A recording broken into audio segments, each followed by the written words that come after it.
मिळवणं फार कठीण आणि मिळालेली नोकरी सोडणं त्यागणं त्याहूनही महाकठीण. एवढं महाकठीण काम करून आंबेडकरवादी मिशन केंद्रासाठी योगदान देण्यासाठी सज्ज झालेल्या आपल्या धम्मभगिनी सत्कारमूर्ती Rajnitai Ingle. Jai Bhim everyone, and a big thanks to all for your overwhelming support and appreciation. I would love to focus on social parenting today. We all have gathered together, not just for another one of them program, but to share what we need at most.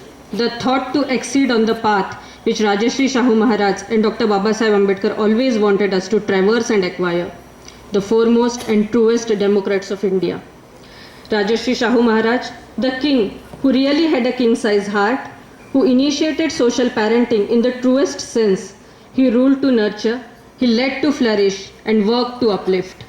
Same did the Messiah, whom we treat as a god. He became father of the untouchables, cleaned all their wounds as a mother, gave them a constitutional shelter as a father does, and like a loving sister, held our hands on the path of thorns to the chair of power. Are we following what these two have laid? I'm disappointingly and annoyingly saying no.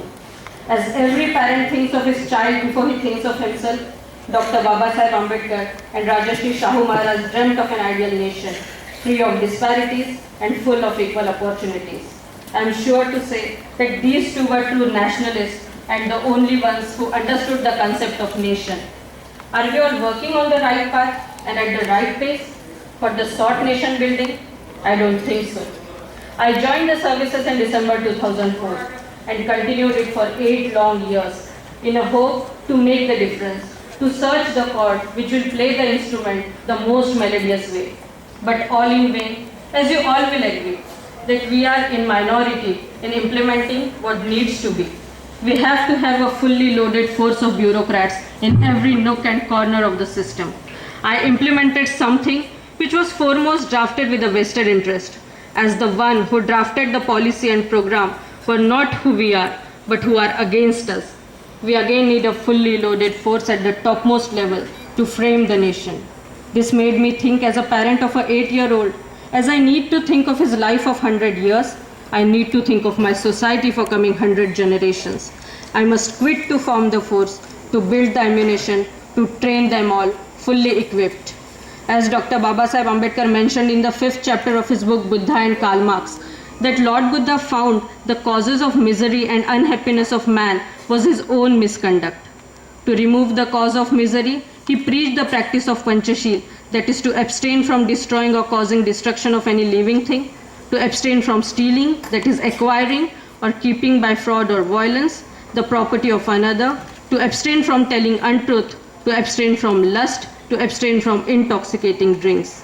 A part of the misery and unhappiness in the world was, according to Buddha, the result of man's inequity towards man.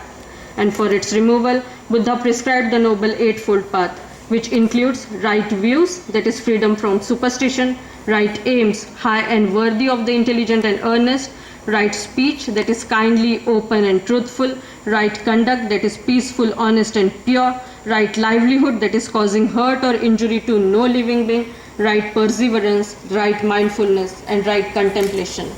The Noble Eightfold Path is to establish on earth the kingdom of righteousness and banish sorrow and unhappiness. Kadam sir has already started his little endeavor to banish this unhappiness, to help the future, frame the future. We know we have targeted a small segment of society, the younger lot, who themselves are in search of a path. To reach them where Dr. Babasaheb Ambedkar dreamt them to head with the Eightfold Path. I too, after lots of thinking tsunamis, decided to make a lot rather than being one of the lot. I, at the Ambedkarwadi Mission Center, were not only churning out officers full of nationalist sentiments, as we clearly know, humanity does not only want economic values, it also wants spiritual values to be retained. As Dr. Babasaheb Ambedkar mentioned in the same book, that man must grow materially as well as spiritually, we are providing Ambedkarwadis. As equality, fraternity and liberty must and can only coexist together in Buddhist and Ambedkarite spirit, every officer experiencing the Ambedkarwadi mission's fragrance has inculcated the germ of this spiritualness deeply, and I too wanted to become the incense stick to help them do so. Dr. Babasaheb Ambedkar, in his essay namely Preservation of Social Order, noted that the outbreak of a revolution is conditioned by three factors: the existence of a sense of wrong, capacity to know that one is suffering from a wrong, and availability of arms. Where the social order denies opportunity to rise, denies right to education, and denies right to the use of arms, it is in a position to prevent rebellion against the social order. On the other hand, where a social order allows opportunity to rise, allows right to education, and permits the use of arms, it cannot prevent rebellion by those who suffer wrongs. The Hindu social order has continuously denied education to the lower orders.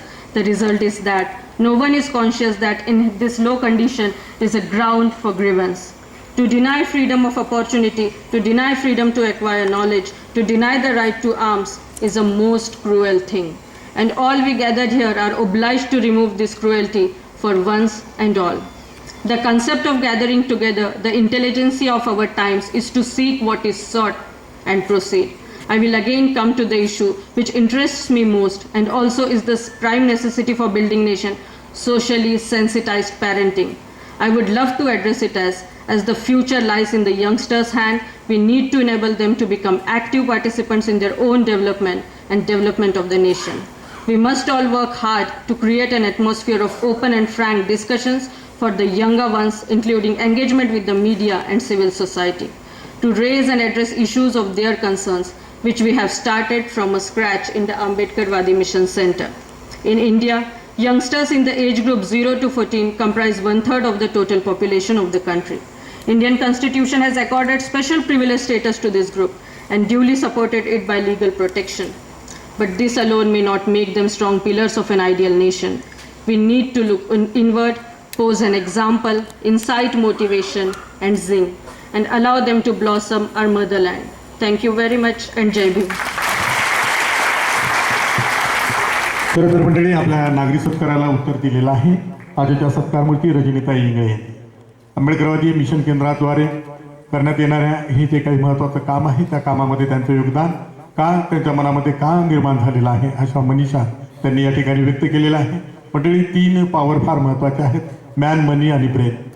खरं तर man आणि money यापेक्षाही जर सर्वश्रेष्ठ power असेल ते म्हणजे brain, आणि ब्रेन या पॉवरनं ते आंबेडकरवादी मिशन केंद्रामध्ये वापर करून आणि उद्याची शासनकर्ती जमात निर्माण करण्याचा वसा आणि वारसा रजनीताई इंगळे यांनी या ठिकाणी घेतलेला आहे आणि त्यांनी आपलं मनोगत त्या ठिकाणी मांडलेलं आहे. आपणही त्यांचा एकदा जोरदार टाळ्यांनी, परत एकदा जोरदार टाळ्यांनी त्याचा आपण सन्मान करूया आणि यानंतर आपलं मनोगत व्यक्त करण्यासाठी आवर्जून या ठिकाणी मी त्यांना आपल्या सर्वांचे सुपरिचित असलेले आदरणीय महसूल प्रशासनामधील एक आदरणीय अधिकारी, कर्तव्यदक्ष अधिकारी, निवासी उपजिल्हाधिकारी आदरणीय डॉक्टर भारत कदम सरांना विनंती की आपलं मोलाचं मार्गदर्शन या ठिकाणी आपण करायचं आहे. आदरणीय RDC डॉक्टर भारत कदम सर. तथागत गौतम बुद्ध, छत्रपती शाहू महाराज,